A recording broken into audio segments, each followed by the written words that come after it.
Allah yang tampan dan bijaksana, tiada marah, tiada dendam. Dialah Nabi Yusuf alaihi wasallam.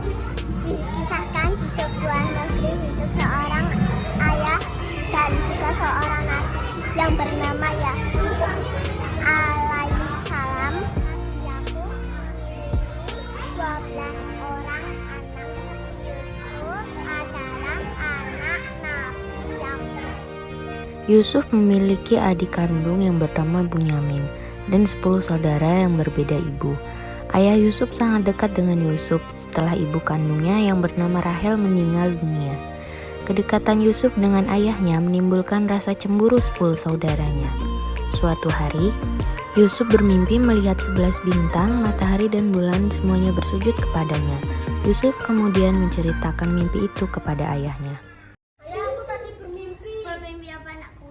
Aku bermimpi 11 bintang dan matahari, bulan bersujud kepadaku.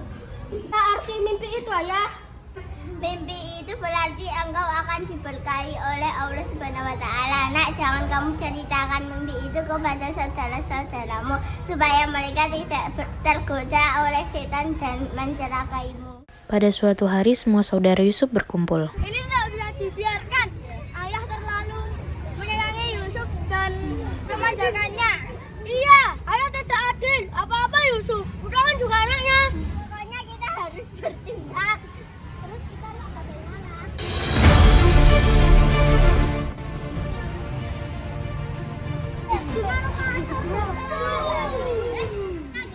Tapi jangan ajak Bunyamin, bisa bahaya. Dia lapor kepada ayah. Rupa-rupanya mereka merencanakan hal jahat pada Yusuf. Mereka ingin mencelakai dan menyingkirkan Yusuf. Mereka pun mengatur strategi.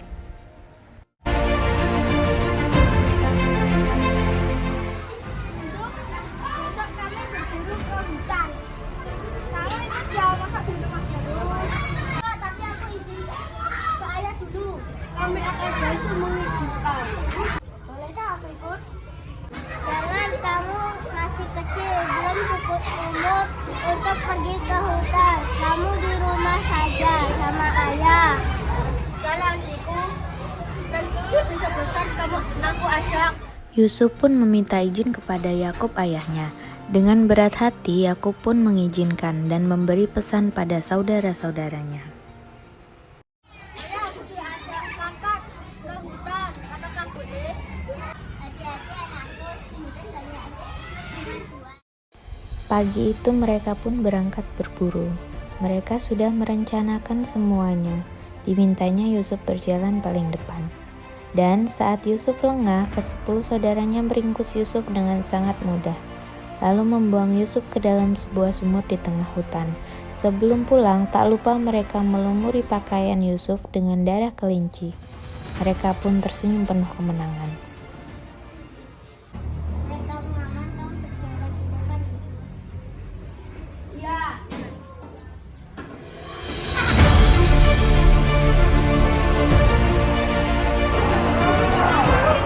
Tolong kakak, tolong. Di rumah, Bunyamin dan Yakub sang ayah menunggu dengan cemas. Yakub merasa ada sesuatu yang terjadi pada anaknya. Hingga sore tiba, Ada apa dengan Yusuf? Lihat ayah, Yusuf telah dimakan hewan buas. Bukan kami ayah.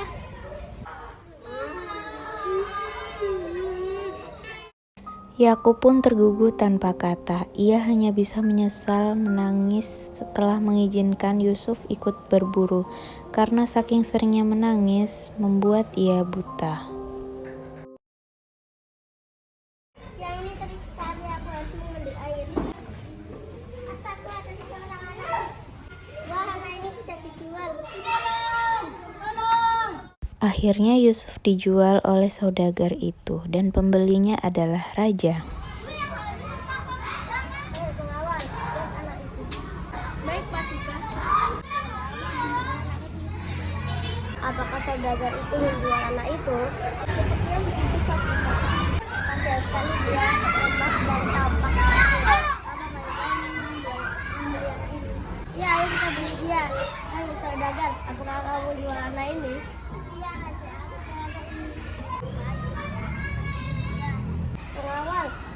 dia ke istana. Baik, Pak Duta. Sesampainya di istana, Ayo kita kasih ramuan supaya sembuh. Kok malah nyanyi? Maaf, Pak Duta. mereka meminumkan ramuan itu pada Yusuf.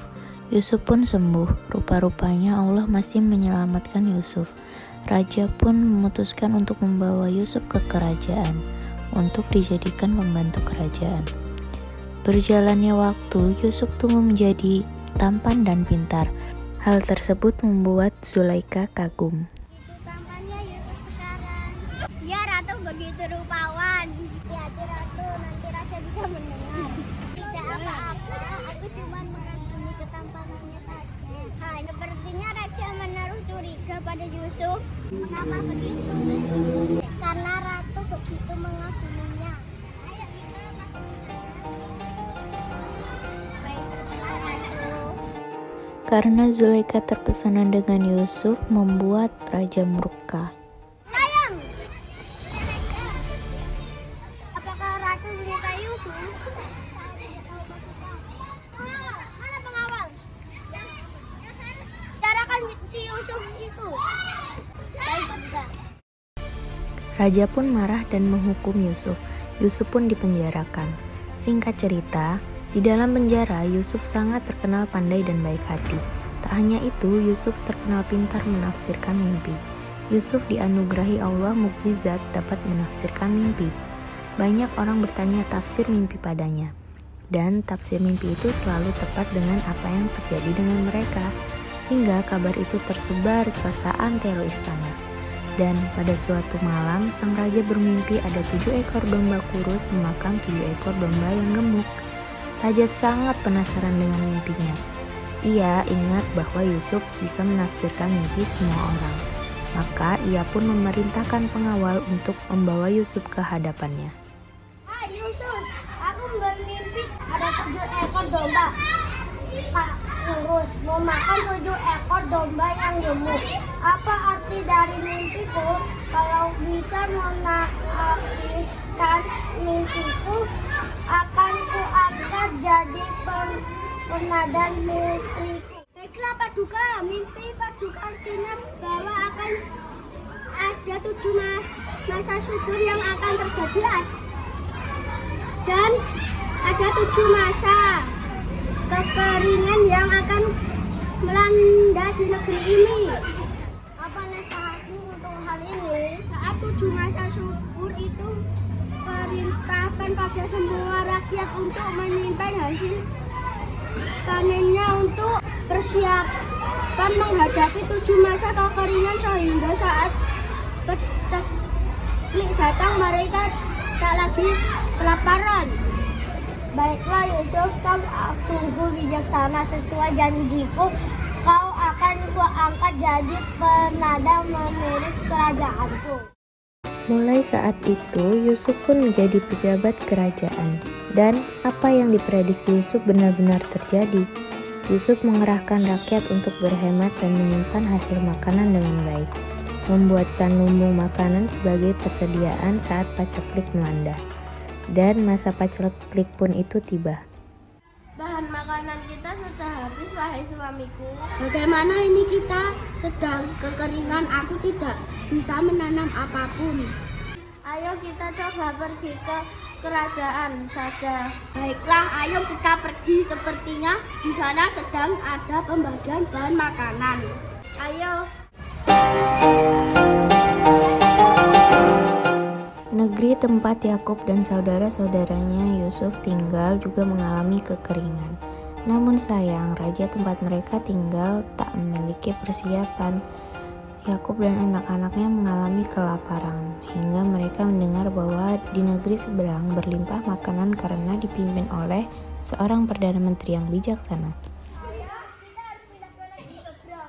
Tapi ayah buta, bagaimana kita mengajaknya? Baiklah, kita nggak usah ngajak ayah. Baiklah kak, aku akan menjaga ayah di rumah. Kalian hati-hati ya. Kamu juga hati-hati ya. Ya. Tolong jaga ayah dengan baik.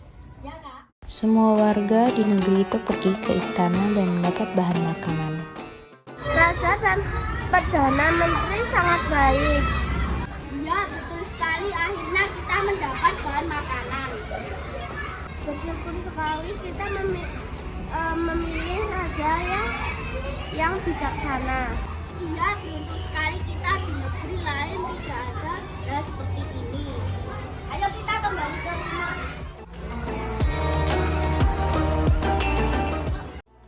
Ke-10 saudara Yusuf pun berangkat. Mereka ikut antri menerima bahan makanan dari sang Perdana Menteri. Yusuf sudah mengetahui bahwa yang ikut antri adalah saudara-saudaranya yang belum membuangnya. Namun Yusuf heran mengapa ayah dan adiknya Bunyamin tidak ikut serta. Yusuf hanya memendam dalam hati. Dan saat giliran mereka, Ada berapa jumlah keluargamu? 10 Benarkah kalian di rumah meninggalkan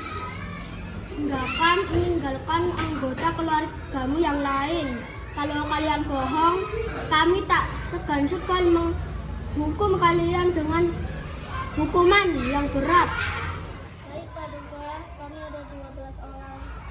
Ya baiklah, saya akan memberi kalian bahan makanan tapi dengan syarat bahwa ayah dan adik kalian ke sini. ia tahu saudara-saudaranya yang menyakitinya, tapi tak sedikit pun dendam ada pada dirinya. Ia hanya ingin tahu keadaan ayahnya yang sekarang. Yusuf sudah sangat-sangat rindu dengan ayahnya dan adiknya. Ayah, kami belum bisa membawa pulang makanan karena Perdana Menteri itu meminta kami membawa turut serta ayah dan Bunyamin. Siapa Perdana Menteri itu?